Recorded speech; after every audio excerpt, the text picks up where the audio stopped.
Alrighty, let's get the ball rolling. Welcome back for the first set of games in this egg series. So, this first match was taken from a daily I recently participated in, and it was shortly after I made some changes to the deck, so I was quite happy with it at the time. See, I'm all smiles down there. Little do I know of the horrors to come in round 3 and 4. I look at my opening hand, it's not bad. I like having one Lotus Bloom I like having one Lotus Bloom in my opener. I don't want to draw anymore. I just want to, repeal if I need another one. Overall our lands are fine. 2 lands is good enough. We have 2 draw sources. And we have the face reward, which will let us go off later, on top of the Banefire. Drawing the second face reward is definitely not optimal here, but we have a lot of draw. And Flagstone is a great pickup. At this point, I figured out what he was playing, because really only one deck runs Sakura Tribe Elder, and that is, of course, Scapeshift. So, this sort of turned into a race, and I was happy to have went turn 1, especially against Scapeshift, because we roughly will go off around the same time. So here, I'm really not drawing too well at this point. Drew another Plains, drew an Island. With a Lotus Bloom coming off, Suspend soon, I really needed those to be some gas to set up our Faith's rewards. And things only got worse as he drops his Omen and is setting up to go off in 2 turns. Because it's generally, I'll wait till they're at 6 mana. Excuse me. So Lotus Bloom comes down. I'm really hoping to draw something good here, and of course I draw a 3rd Faith's Reward, which I guess is not that bad, but we need something here. We just... Eggs is a very fickle deck that if your draws aren't good, you're going to be in a world of hurt real fast. It's really hard to come back from. Takes a little bit of luck, but, if you make the right lines, you'll get there, for the most part. So, here's the final straw. I draw another land, and I'm thinking to myself, I'm dead next turn if I pass to him. There's nothing I can really do. So, I take a few seconds and I start thinking about it, and I'm not very pleased with the situation. It's a nervous sign. I'm rubbing my goatee, going deep in thought. But I do have one line available to me, but it's not the best line ever, but we can at least draw 2 extra cards and hopefully keep going off. So what I'm setting up to do here is I'm gonna pop my Lotus, of course, add 3 white to my mana pool, sack both of my flasks, but before that I'm gonna Ghost Quarter my Flagstone, netting me 2 lands, thinning the deck, which is very nice. That is one of the big reasons Flagstones is in there. It allows us to, 1, shuffle our deck, which is what Ghost Quarter does, but Ghost Quarter shuffles and thins, which is really good, because we just want to hit gas. I make a mistake coming up, but I'll let you know about it when it pops up, because I'm sort of dirtling over what I'm going to be doing next. But once I get going, things look good. So hopefully, let's see what we got going on here. You gonna make a move? You gonna tap some mana? Yeah. So I finally get on with it. It's really nice that the flasks can sack themselves, and that was pretty much the only reason I was able to take this game. If those 2 had been Ichor Wellsprings, I would have lost for sure. But the deck is pretty resilient in a lot of areas. It's just about looking for them. So, Faith's Reward number 1 goes off. We have 2 flasks revealing a Flagstones and a Lotus Bloom. I, of course, am not happy about this, but here is where my mistake came off. I had just altered the deck shortly before, so my numbers were a little off with the deck. I thought I only ran 2 islands in it when I ran 3, so I could have thinned the deck a bit more here, sacking the Flagstones and the Ghost Quarter to get my last planes on top of getting an island, which would have effectively removed all but my other flagstones, the Ghost Quarters, and the Darksteel Citadels that are remaining in the deck. So now, of course, I have to go for another repetition. I mean, the only good thing about drawing the 3 Faiths rewards is, with the Lotus Blooms and everything, I was able to just really generate a bunch of mana and go off every time to, just go just a tad deeper.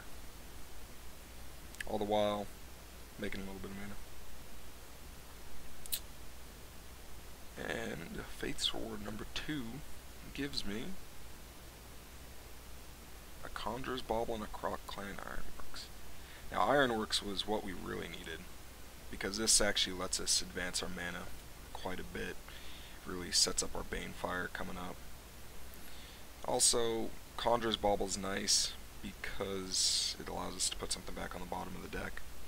At this point, though, I'm not going to be shuffling, so it's not that big of a thing, but it's going to allow us to just go a little bit deeper.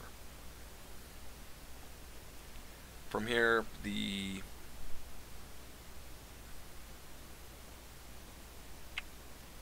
Scapeshift Flare finally makes his move. Is it Charms, and I don't really care about it too much. I just pay it, as I already have all the mana I need. This was just a desperation play. So I'm going to put one of the face words back on the bottom, and from there I get a reshape, which I will use, but on the next repetition. So I sack the Crack Clan, and go right into it. This time netting quite a bit, although I'm not happy once again about seeing the Lotus Bloom. I've been having some pretty bad draws, so I've been stretching quite a bit. Now here though, that's really good, especially to get that reshape going, even though we have the Lotus Bloom out. Because if we end up drawing, we needed to end up drawing a Faith Sword, which we just saw, or an Open the Vault, so we might have needed to use that for double white. Actually, take that back. We were fine in the mana department the whole time. We had a good amount floating still.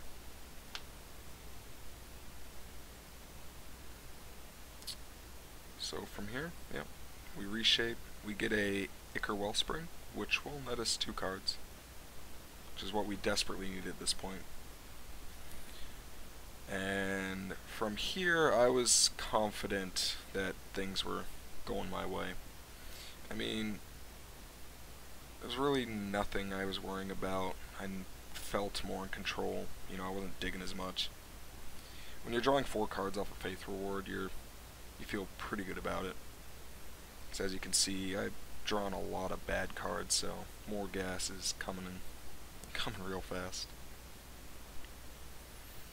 I had to start out to just play my Sculptor, as he makes this process go 10 times easier. Lets us drop all our spheres for free, and just makes everything so cheap. But this is where the deck sometimes does get boring. It is pretty interesting to watch though, as you have to really pay attention to what you're doing, because even a small mistake could just cost you the game, but once you're deep in the tank, you're able to just really set everything off. So from here I got the 1 card I needed, which was the Open the Vaults. And I'd like to quickly note from earlier, I actually do shuffle the library at one point, because I do reshape, so that the Conjurer's Baubles do work, even without the Ghost Quarters going off. So from here, I get another Ichor Wellspring, draw my second Open the Vaults, and I know the game is done from here. Just about 1 more repetition, and just winning. There's nothing to it. I know for a fact I just overkill him with this Banefire, because I really, after digging so hard, I didn't even want to have to worry about him having any trick whatsoever. If he had something, he's going to have it, but he wasn't going to get me by gaining any life. So I went for good amount of overkill here. Sack everything, make sure I get all my card draws, get optimal mana.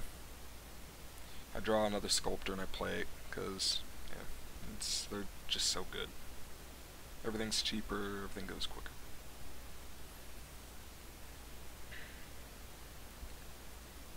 So, yeah, I just play everything, sack it, and Bane Farm. I'll take this last little bit while I'm watching. It's sort of an interesting thing. When I'm streaming, I have more of I wanted to stream this originally, and just pull the games from the stream and just have commentary, but I find when I'm streaming I interact with the chat a lot, so it's hard for me to just go and do that to make good quality stuff for you. So I thought, you know, it'd be fun just to really look at my matches and check out the commentary over, actually reflect on the game, see if I made any mistakes, which I very well could have. But hopefully I can catch them here with you guys, and hopefully deliver you a fun game.